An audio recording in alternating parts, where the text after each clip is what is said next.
Bonsoir à tous, alors moi je travaille sur le cancer du sein. Je sais, le cancer c'est effrayant.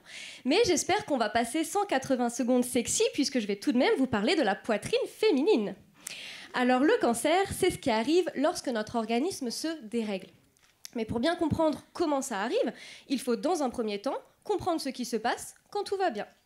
Chez les femmes en bonne santé, il existe de nombreux mécanismes qui s'assurent que nos cellules se photocopient correctement tout au long de notre vie.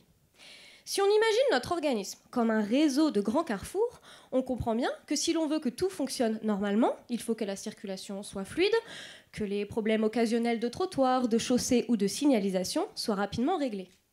Si ce n'est pas le cas, ces problèmes vont bloquer le carrefour dans un premier temps et s'étendre en bloquant la circulation de la ville entière. On a réussi à identifier les acteurs principaux ayant un rôle majeur dans la détection et la réparation de ces accidents. Ce sont certaines protéines qui sont codées par notre ADN. Elles forment un système très bien hiérarchisé, un peu à l'image des forces de l'ordre. La protéine que j'étudie, la protéine BRCA1, qui signifie littéralement en anglais cancer du sein, va être le lieutenant en chef qui va organiser ses troupes, notamment lorsque l'ADN est endommagé, suite à une exposition au soleil ou à une mutation ponctuelle dans le code génétique. Le lieutenant BRCA1 va s'assurer que l'ADN est correctement réparé. Malheureusement, chez certaines femmes, le lieutenant BRCA1 est en arrêt maladie dans le sein. Il est moins présent et personne n'est là pour le remplacer.